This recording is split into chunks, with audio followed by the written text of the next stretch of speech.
दोस्तों नमस्कार, हर हर महादेव। स्वागत करती हूँ आपका अपने इस चैनल में, जिसमें आप सुनते हैं सनातन धर्म से जुड़ी कथाएं और कहानियाँ। दोस्तों, आप सुन रहे हैं महान पुण्यदायक शिव पुराण की रुद्र संहिता का तृतीय पार्वती खंड। और आज आप इस अध्याय में सुनेंगे भगवान शिव का गंगावतरण तीर्थ में तपस्या के लिए आना, हिमवान द्वारा उनका स्वागत, पूजन और स्तवन तथा भगवान शिव की आज्ञा के अनुसार उनका उस स्थान पर दूसरों को न जाने देने की व्यवस्था करना। दोस्तों, आइए इस अध्याय को पूरा सुनते हैं। ब्रह्मा जी कहते हैं, नारद, हिमवान की पुत्री लोक पूजित शक्ति स्वरूपा पार्वती हिमालय के घर में रहकर बढ़ने लगी। जब उनकी अवस्था 8 वर्ष की हो गई, तब सती के विरह से कातिर हुए शंभू को उनके जन्म का समाचार मिला। नारद उस अद्भुत बालिका पार्वती को हृदय में रखकर वे मन ही मन बड़े आनंद का अनुभव करने लगे। इसी बीच में लौकिक गति का आश्रय ले शंभू ने अपने मन को एकाग्र करने के लिए तप करने का विचार किया। नंदी आदि कुछ शांत पार्षदों के साथ वे हिमालय के उत्तम शिखर पर गंगावतार नामक तीर्थ में चले आए, जहाँ पूर्व काल में ब्रह्मधाम से च्युत होकर समस्त पाप राशि का विनाश करने के लिए चली हुई परम पावनी गंगा पहले पहल भूतल पर अवतीर्ण हुई थी। जितेंद्रिय हर ने वहीं रहकर तपस्या आरंभ की। वे आलस्य रहित हो चेतन ज्ञान स्वरूप नित्य ज्योतिर्मय निरामय जगन्मय चिदानंद स्वरूप द्वैतहीन तथा आश्रय रहित अपने आत्मभूत परमात्मा का एकाग्र भाव से चिंतन करने लगे। भगवान हर के ध्यान परायण होने पर नंदी, भृंगी आदि कुछ अन्य पार्षद गण भी ध्यान में तत्पर हो गए। उस समय कुछ ही प्रथम गण परमात्मा शंभु की सेवा करते थे। वे सब के सब मौन रहते और एक शब्द भी नहीं बोलते थे। कुछ द्वारपाल हो गए थे। इसी समय गिरिजा राज हिमवान उस औषधि बहुल शिखर पर भगवान शंकर का शुभ आगमन सुनकर उनके प्रति आदर की भावना से वहां आए। आकर सेवकों सहित गिरिजाराज ने भगवान रुद्र को प्रणाम किया, उनकी पूजा की और अत्यंत प्रसन्न हो हाथ जोड़कर उनका सुंदर स्तवन किया। फिर हिमालय ने कहा, प्रभु, मेरा सौभाग्य उदय हुआ जो आप यहाँ पधारे हैं। आपने मुझे सनाथ कर दिया। क्यों न हो, महात्माओं ने ये ठीक ही वर्णन किया है कि आप दीन वत्सल हैं। आज मेरा जन्म सफल हो गया, आज मेरा जीवन सफल हुआ, आज मेरा सब कुछ सफल हो गया, क्योंकि आपने यहाँ पदार्पण करने का कष्ट उठाया है। महेश्वर, आप मुझे अपना दास समझकर शांत भाव से मुझे सेवा के लिए आज्ञा दीजिए। मैं बड़ी प्रसन्नता से अनन्य चित होकर आपकी सेवा करूंगा। ब्रह्मा जी कहते हैं, नारद, गिरिराज का ये वचन सुनकर महेश्वर ने किंचित आंखें खोली और सेवकों सहित हिमवान को देखा। सेवकों सहित गिरिराज को उपस्थित देख ध्यान योग में स्थित हुए जगदीश्वर वृषध्वज ने मुस्कुराते हुए कहा। महेश्वर बोले, शैलराज, मैं तुम्हारे शिखर पर एकांत में तपस्या करने के लिए आया हूँ। तुम ऐसा प्रबंध करो जिससे कोई भी मेरे निकट न आ सके। तुम महात्मा हो, तपस्या के धाम हो तथा मुनियों, देवताओं, राक्षसों और अन्य महात्माओं को भी सदा आश्रय देने वाले हो। द्विज आदि का तुम्हारे ऊपर सदा ही निवास रहता है। तुम गंगा से अभिषेक होकर सदा के लिए पवित्र हो गए हो। दूसरों का उपकार करने वाले तथा संपूर्ण पर्वतों के समर्थशाली राजा हो। गिरिराज, मैं यहाँ गंगावतरण स्थल में तुम्हारे आश्रित होकर आत्म संयम पूर्वक बड़ी प्रसन्नता के साथ तपस्या करूंगा। शैलराज, गिरिश्रेष्ठ, जिस साधन से यहाँ मेरी तपस्या बिना किसी विघ्न बाधा के चालू रह सके, उसे इस प्रयत्न पूर्वक करो। पर्वत प्रप्र, मेरी यही सबसे बड़ी सेवा। तुम अपने घर जाओ और मैंने जो कुछ कहा है उसका उत्तम प्रीति से यत्न पूर्वक प्रबंध करो। ब्रह्मा जी कहते हैं, नारद, ऐसा कहकर सृष्टिकर्ता जगदीश्वर भगवान शंभु चुप हो गए। उस समय गिरिराज ने शंभु से प्रेम पूर्वक ये बात कही, जगन्नाथ परमेश्वर, आज मैंने अपने प्रदेश में स्थित हुए आपका स्वागत पूर्वक पूजन किया है। यही मेरे लिए महान सौभाग्य की बात है। अब आपसे ये क्या प्रार्थना करूं? महेश्वर, कितने ही देवता बड़े बड़े यत्न का आश्रय ले महान तप करके भी आपको नहीं पाते। वे ही आप यहाँ स्वयं उपस्थित हो गए हैं।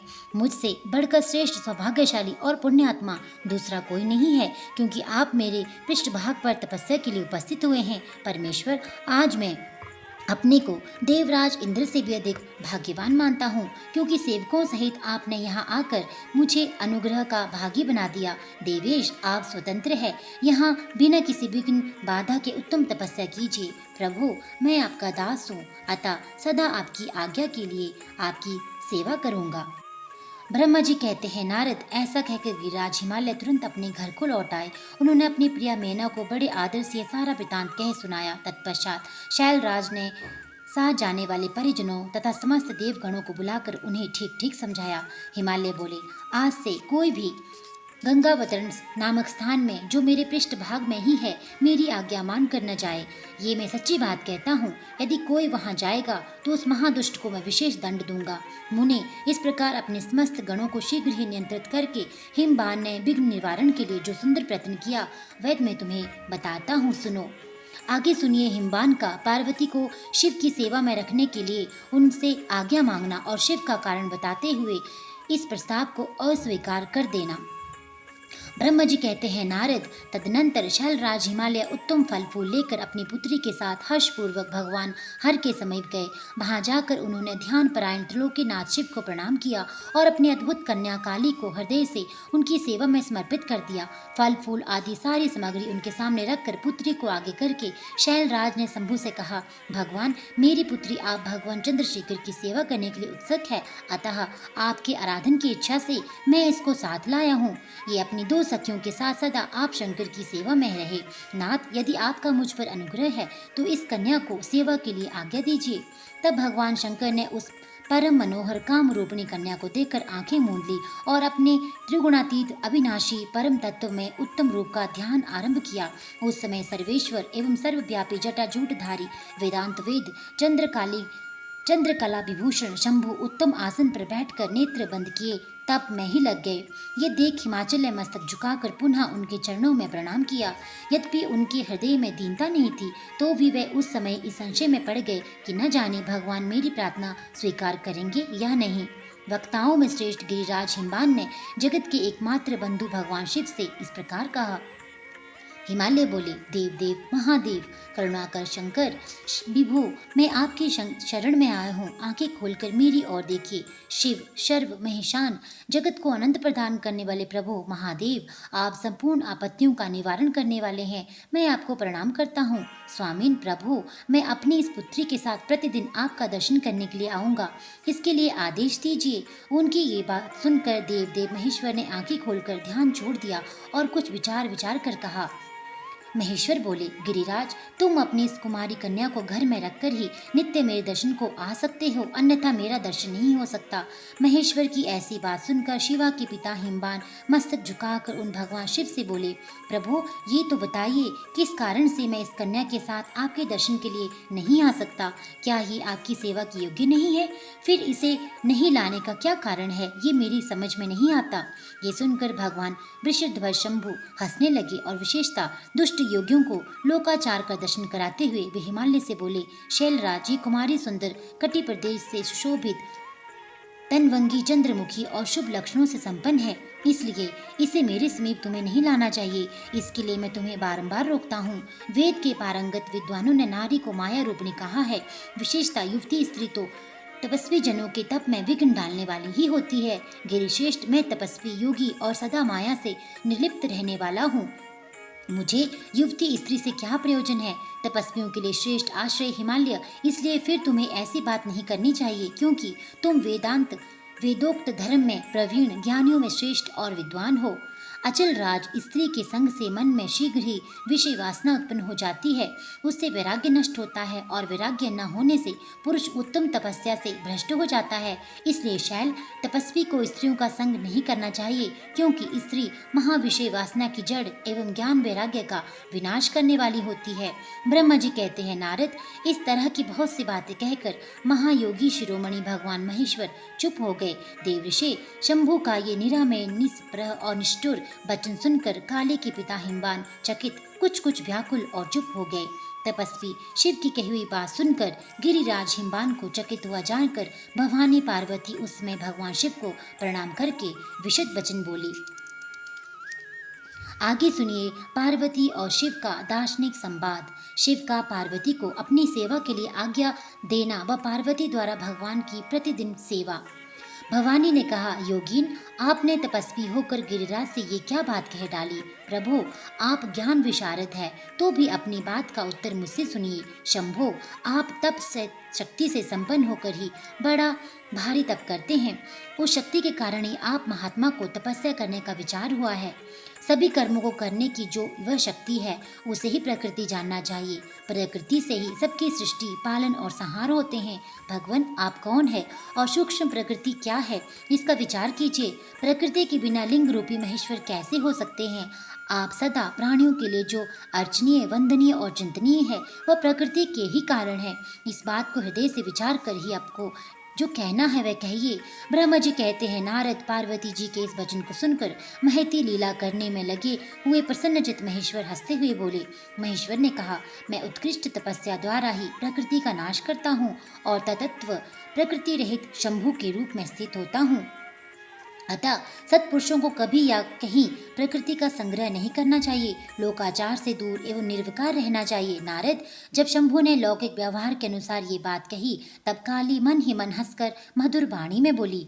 काली ने कहा, कल्याणकारी प्रभु, योगिन, आपने तो जो बात कही है, क्या वह वाणी प्रकृति नहीं है? फिर आप उससे परे क्यों नहीं हो गए? क्यों प्रकृति का सहारा लेकर बोलने लगे? इन सब बातों को विचार करके तात्विक दृष्टि से जो यथार्थवाद हो उसी को कहना चाहिए। ये सब कुछ सदा प्रकृति से बंधा हुआ है, इसलिए आपको न तो बोलना चाहिए न कुछ करना ही चाहिए, क्योंकि कहना और करना सब व्यवहार प्राकृतिक ही है। आप अपनी बुद्धि से इसको समझिए। आप जो कुछ सुनते, खाते, देखते और करते हैं, वह सब प्रकृति का ही कार्य है। झूठे वाद विवाद करना व्यर्थ है। प्रभु शंभो, यदि आप प्रकृति से परे हैं, तो इस समय इस हिमवान पर्वत पर आप तपस्या किस लिए करते हैं? हर प्रकृति ने आपको निगल लिया है, अतः आप अपने स्वरूप को नहीं जानते। ईश, आप यदि अपने स्वरूप को जानते हैं तो किस लिए तप करते हैं? योगिन, मुझे आपके साथ वाद विवाद करने की क्या आवश्यकता है? प्रत्यक्ष प्रमाण उपलब्ध होने पर विद्वान पुरुष अनुमान प्रमाण को नहीं मानते। जो कुछ प्राणियों की इंद्रियों का विषय होता है, वह सब ज्ञानी पुरुषों को बुद्धि से विचार कर प्राकृतिक ही मानना चाहिए। योगीश्वर, बहुत कहने से क्या लाभ? मेरी उत्तम बात सुनिए। मैं प्रकृति हूँ, आप पुरुष हैं। ये सत्य है, सत्य है, इसमें संशय नहीं है। मेरे अनुग्रह से ही आप सगुण और साकार माने गए हैं। मेरे बिना तो आप निरीह हैं, कुछ भी नहीं कर सकते। आप जितेंद्रिय होकर भी प्रकृति के अधीन हो, सदा नाना प्रकार के कर्म करते रहते हैं, फिर निर्विकार कैसे हैं और मुझ में लिप्त कैसे नहीं? शंकर, यदि आप प्रकृति से परे हैं और यदि आपका ये कथन सत्य है, तो आपको मेरे समीप रहने पर भी डरना नहीं चाहिए। ब्रह्मा जी कहते हैं, पार्वती का ये सांख्य शास्त्र के अनुसार कहा हुआ वचन सुनकर भगवान शिव वेदांत मत में स्थित हो उनसे यूं बोले। श्री शिव ने कहा, सुंदर भाषण करने वाली गिरिजे, यदि तुम सांख्य मत को धारण करके ऐसी बात कहती हो तो प्रतिदिन मेरी सेवा करो, परंतु ये सेवा शास्त्र निषिद्ध नहीं होनी चाहिए। गिरिजा ने ऐसा कहकर भक्तों पर अनुग्रह और उनका मनोरंजन करने वाले भगवान शिव हिमवान से बोले। शिव ने कहा, गिरिराज, मैं यही तुम्हारे अत्यंत रमणीय क्षेत्र शिखर की भूमि पर उत्तम तपस्या तथा अपने आनंदमय परमार्थ स्वरूप का विचार करता हुआ विचरूंगा। पर्वतराज, आप मुझे यहाँ तपस्या करने की अनुमति दें।